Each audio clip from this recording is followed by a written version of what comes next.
Hi guys, uyu munsi mbazaniye urutonde rw'abakinnyi ekipe ya APR FC igiye kuba ibanzamo ku mukino ifitanye na ekipe ya Rayon Sports ku isaha saa 12 ni mu kanya gatoya. Nagushishikariza gukora subscribe kugira ngo dukomeze kugendana akantu ku kandi.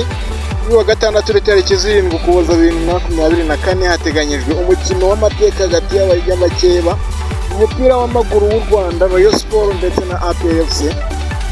Umukino w'ikirarane w'umunsi wa gatatu wa shampiyona ubera kuri stade amahoro i Remera saa 12 z'umugoroba.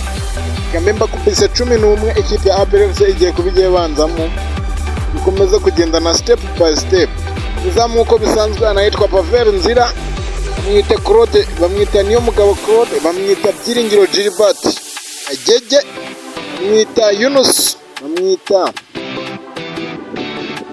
Yigena Kerema, anayitwa Dushimimana Olivier Muzungu, Ruboneka Jean Bosco, Nibiza Ramadhan, Theodose ndetse na Mugisha Gilbert ndetse n'uwo bita Mama Dusi. Guys, ndagusabye ngo komeza ukore subscribe kugira ngo dukomeze kugendana step by step, ariko ikipe ya APR FC yanashingiwe ku murindi wa Byumba mu 1994, ariko imyaka mike imaze yegukanye ibikombe 20 bya shampiyona byose bituma iba umwami wa ruhago y'u Rwanda.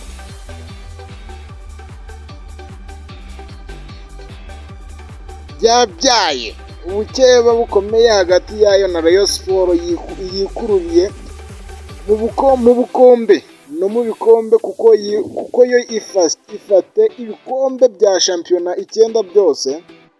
Ibikombe bya shampiyona 9 byose, naho imibare igaragaza ihangana ry'abakeba niri kuva mu 1995 mu mikino yose Rayon Sports na APR FC zimaze guhura inshuro 103, aho Rayon Sports yatsinzemo imikino igera kuri 32, APR FC itsindamo imikino igera kuri 44, zinganya imikino 27.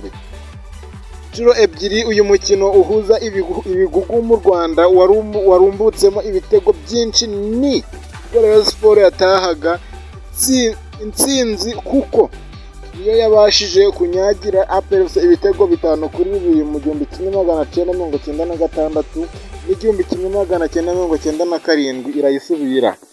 Umukino wo kuri wa gatandatu tariki 7 Ukuboza 2024 uhishe byinshi. Uyu mukino ugiye kuba Rayon Sports iyoboye shampiyona n'amanota 29 irusha APR FC ya gatandatu amanota 11. Reka mbengarukiye aho ngaho guys, ndabasabye ngo mukore subscribe mukomeze gukurikira Ibyiza TV, naho ubu ninge na reserveriye mutera comment. I love you so much, ndabakunda cyane, nimukurikire umukino.